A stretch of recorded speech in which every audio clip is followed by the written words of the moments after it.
tonight on the Parlour we're going to be talking about image and presentation, the inseparable significance of aural and optic arrangement, that curious connection between an artist's musical and aesthetic statements. How do they negotiate it? How indeed? Let's go inside to find out. If you're as confused as I am, you'll be fine. Come on.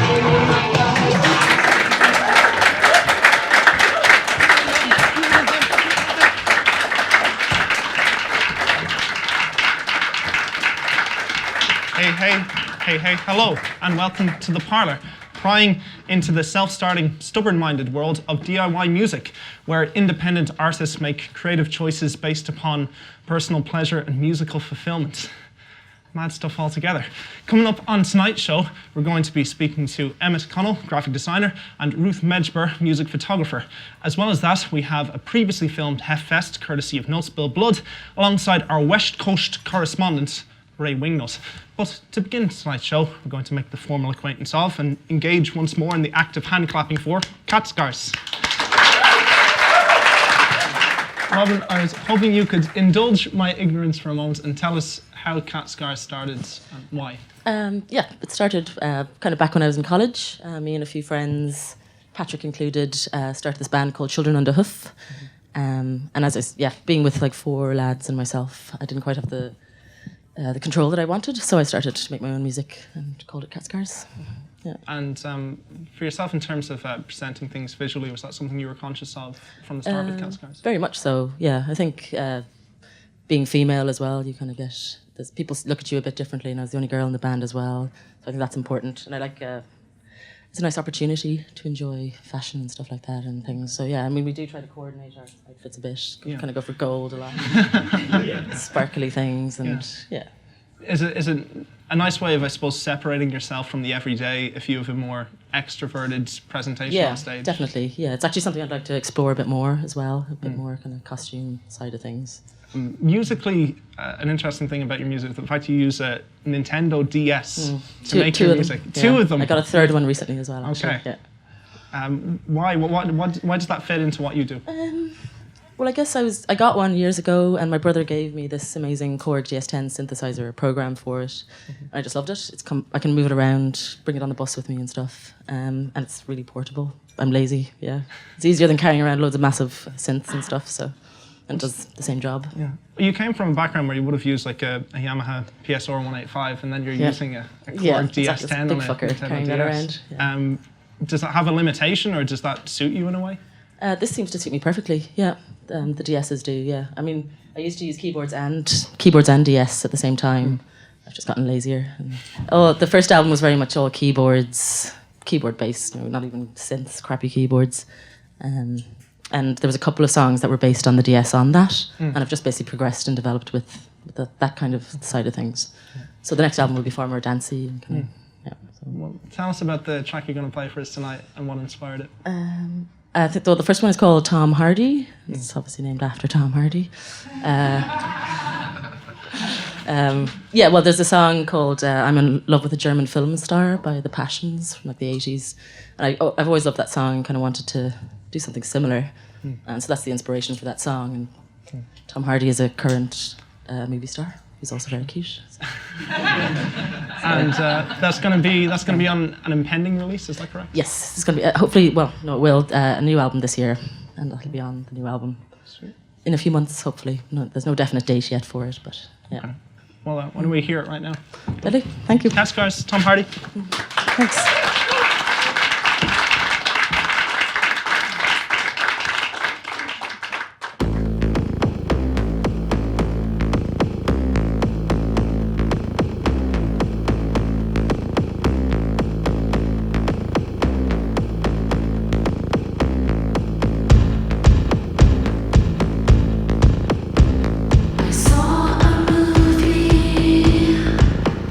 With the man for me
with Tom Hardy. We're going to have another track from Catscars before the show's out. Also, for you, most honoured armchair audience, we have Bountiful, Beautiful bonus track streaming on most wonderful worldwide website, http://theparlour.tv. In all its definite article awesomeness, that's theparlour.tv.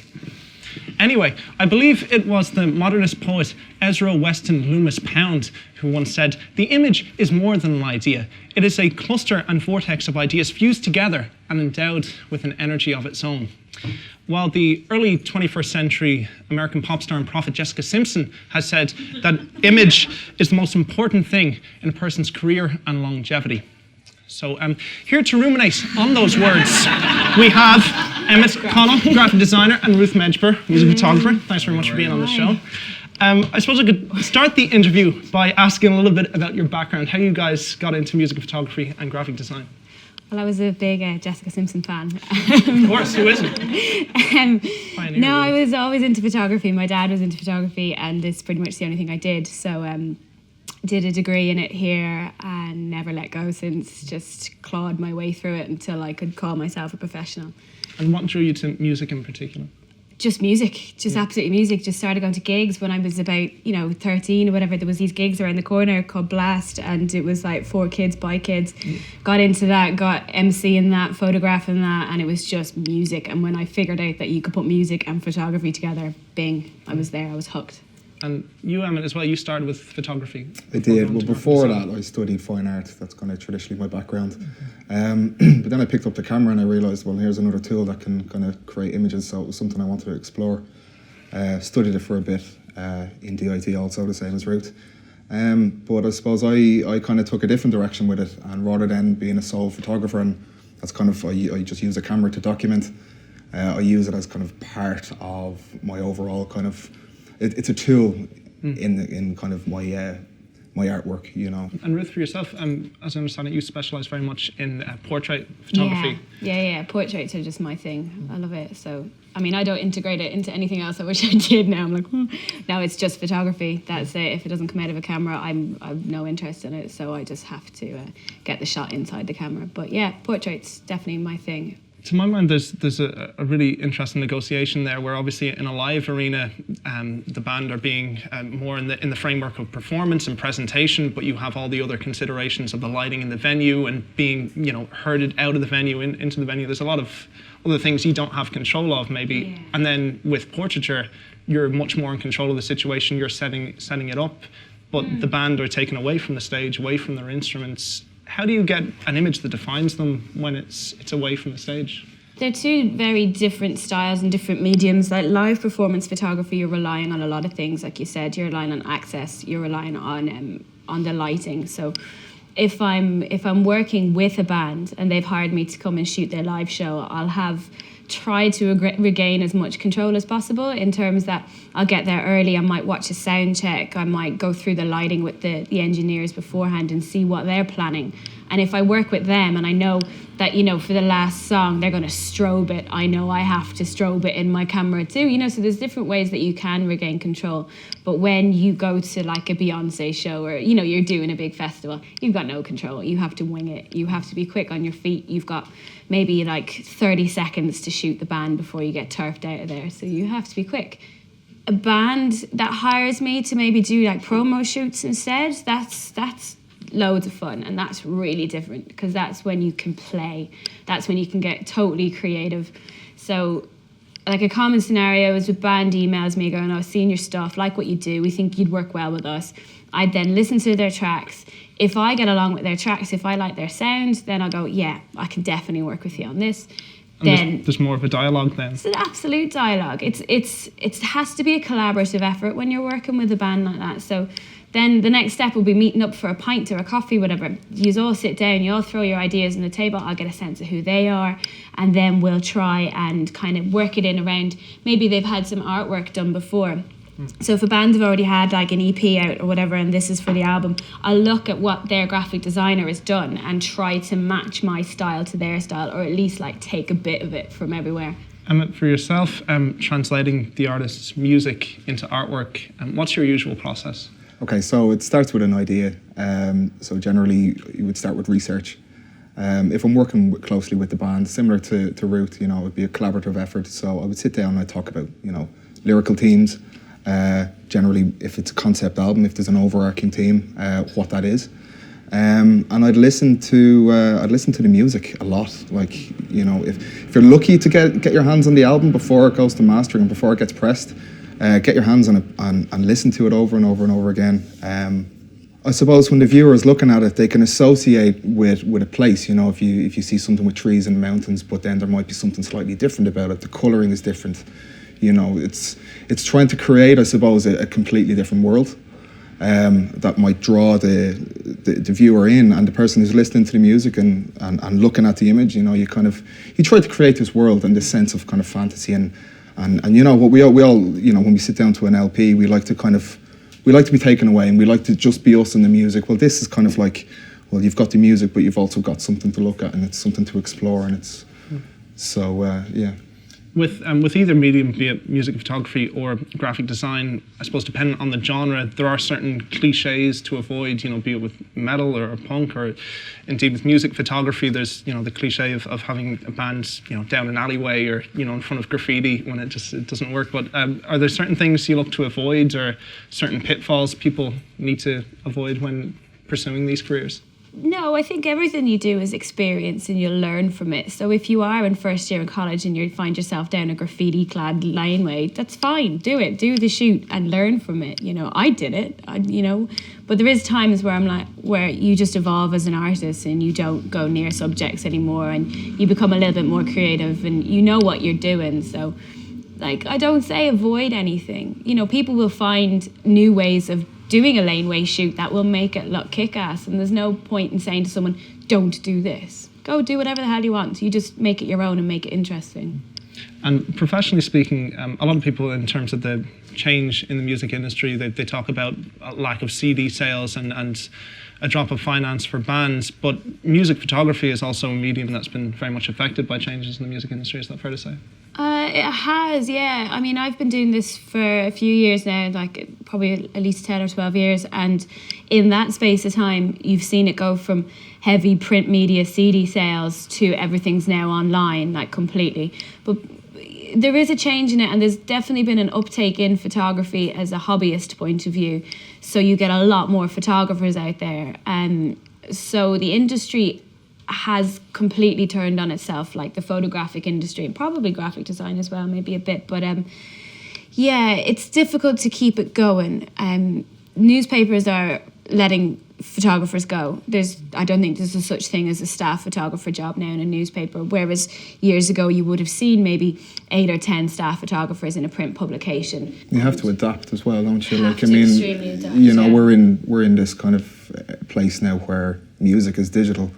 And that's something that the show has kind of touched upon, and that directly correlates with artwork and photography as well. You know, it's you have to kind of be able to go with the changes, and it's unfortunate because I mean, I love the printed medium, you know, and having that physical, tangible object in your hand, you know, you kind of get a real sense of something that's rather than just a 600 by 400 image on a screen. You know, it's kind of, it loses so much, you know. I mean, there is ways of adapting though. I mean, like, because now, previously bands used to come to me saying, can you do us a press pack photograph? And, you know, you do like 3 or 4 different photographs, one portrait, one landscape. And, you know, and that was that. But now I'm like, I can do your press pack for you. You're going to get like a Twitter header, a Facebook cover page. You're going to get square for your profilers. And there's all this different elements. This is putting a value now on kind of what we do. You know, we realise these things. It's all the extra little things outside the box that, you know, you don't expect a band to realise. It's all research really, and knowing what people need. That's it, you know. Because I mean, we're visual creatures. You know, we judge things on what we see. You know, Absolutely. and if you can't see a band, if you can't put a kind of a visual to what maybe you're listening to, you know, you kind of go, oh, I'm not really interested. You know. People like to look at things and go, well, I want to be that, or I like what he or she looks like, or I like this kind of, you know. And that's something that it's not always picked up on just by listening to music, you know. Yeah, no, it's definitely the a whole images. pack, like. Yeah. Yeah. Guys, I appreciate you coming into the show to talk about it. Ruth, Thanks a Emmett, million. thanks very much. Cheers. Now, ladies and gentlemen, we're going to have a look at the three-headed beast known as No Spill Blood. They played, of course, in Whelans, and who happened to be there? Sure, the one and only Ray Wingnut. How's it going? I'm Ray Wingnut and I have moved up in the world. I'm here in the executive boardroom and I'm joined with the legends, the No Spill Blood, Ruan, Roar and Big Matt Hedigan. How's it going, lads? Very well, thanks. Listen, thanks a million for taking the time. Hope you're enjoying the beer there, Ruan, you know what I mean? We're mixing it up here like, you know, at the big table. All right. Now listen, I want to go back to the start of No Spill Blood first of all, right? Because I think it's fair to say that No Spill Blood started out as a side project. Like, let's say, you were playing with band in Cork, Elk, and you were playing Magic Pockets and stuff like that, Ruan, like, you know what I mean? Like, I mean, is it weird when, let's say, priorities, I don't know if that's the right word, but priorities change? Does the experience with No Spill Blood change your, let's say, original work? Well, different things get busy at different times, you know, and usually when one thing is a lull, the other thing can be, you know, dealt with, but like yeah, the things form their own priorities, you know. Yeah, things there's kind of a figure of eight thing that starts to happen when you start playing with more than one and more than two bands, you know. Like obviously you have to plan ahead, but like it's been kind of few and far between. There's been times where it's been a double booked situation or whatever, but everybody we know plays in, you know, at least one band. Well, like not everybody we know, but lots of people play in more than one band, but it always seems to generally be all right, you know. Yeah, and let's say now there's an elephant in the room, and his name is Rory, right? Because like there's a lineup change that happened recently. Yeah, sure. Rory, how are you settling into the band? Good, yeah. Well, like, you know, I played in a band with Rue before, and I've been on the road with Matt, and you know, like friends. You know, it's easy to fit in rather than like meeting a whole new bunch of guys. Like, you know, and we all have similar musical interests and stuff. So, you know, it's handy enough to fit in. Yeah, and You might say. I think that's really interesting because, you know, I think No Spill Blood, and I mean this as a huge compliment, because No Spill Blood, when I first heard him, I just really adored their music, and it really felt like it was one of those bands where it was an equal part of all the members. Do you know what I mean? Like, I mean, you could really feel your presence on the album, you could really feel your presence on the first EP, and you could really feel Lara's presence on it, like, you know what I mean? So when that, let's say, forced change of lineup came about, with all due respect to Rory, like, I mean, did you kind of say, would we continue and should we continue? Was there a question there? Not particularly. No. They never. No, we were always going to carry on. Like we were happy for Lara and like for him to head off and to you know to see what he wants to do out, like, you know, and plus like we were kind of excited about what we could do with Roar and what we could do together, like, you know, it's like end of that chapter, and like obviously that was brilliant time and it was brilliant to play with Lara and to tour with him and stuff, but like who's to say it won't be even better now with Roar and we can just go down a different avenue now, you know. Yeah. It's going to like obviously like they're completely different drummers as well, so like it's kind of exciting to think what could happen with a different lineup, you know. Yeah, and I think that's great, and I think it's really interesting what's happening at the moment, because let's say when the first EP came out, it seemed to me looking in on it like a bit of a blur, you know, like the video came out, the video was explosive, loads of people reacted to it, he got picked up very quick by Sargent House and stuff like that. Like you went from the rehearsal space to headline, you know, spots, and then you did tours and stuff like that, and it all seemed to go in a blur, like, you know what I mean? And all of a sudden you had this kick-ass 12-inch released with this amazing artwork and stuff like that on this amazing independent international label, and that was all a big flurry. But now the second album is coming out. Do you think that you have a more like a more studied, more thoughtful process this time, or do you kind of thrive on that craziness, let's say? Yeah, well, we just take it how it comes, you know. When time comes to writing a bunch of new songs, you just dive into it. Yeah, there's kind of been 50%, like sort of half and half, sort of like just starting playing and someone starts and you just all join in, and then there's like Ron might bring in a riff or something and we'll start from there. But like it's good to be able to do it both ways and to kind of like just sort of experiment a bit, like, as well. Yeah, there's a lot of creative freedom going on. Oh yeah, I mean, like that's just, it's no fun otherwise, like. Absolutely, yeah. And we're only kind of getting to the point now where we're just beginning to do new stuff with Roar, because like obviously the whole new record was done with Lar, so we're only Learning process. yeah. So Yeah. At the moment we're kind of teasing things out.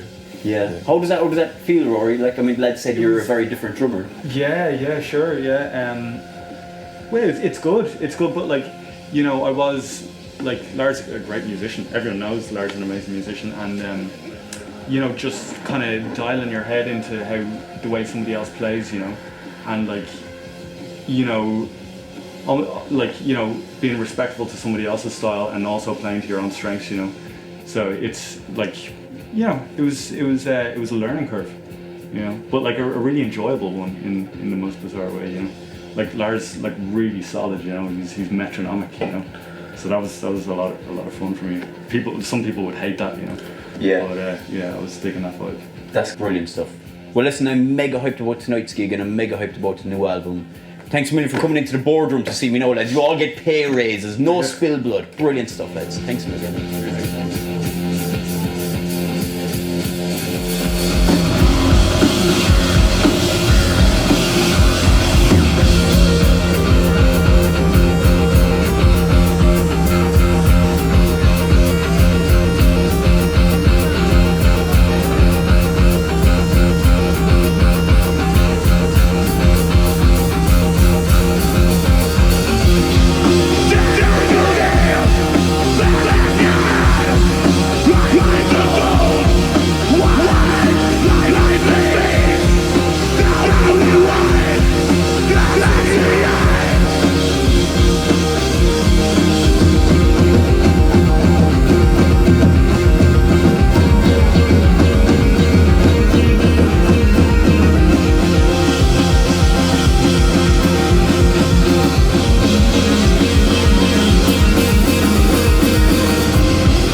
Reflections on their debut album, Heavy Electricity. That's No Spilled Bloods.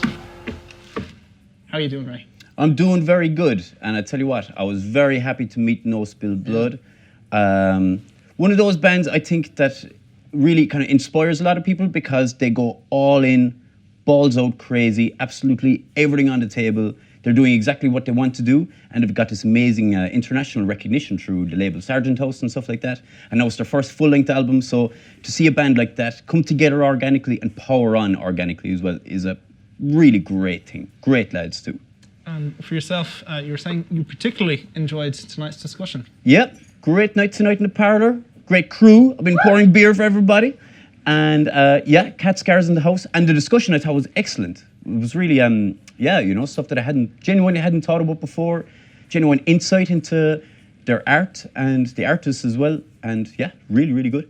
And for yourself, Ryan, what's going on in your life? Obviously, you know, we didn't have a show last week. What you been up to lately? Well, I've worn a shirt. That's basically what's been going on. It's a little bit too formal, don't you think? Yeah, there's a bar manager here in Whelans. His name is Darren. He plays in a band called Jogging. You know what I mean? He's a real hard ass. Tyrant, and like, yeah, he was telling me to, you know, pull my socks up basically. So wore a shirt. So I hope he's happy.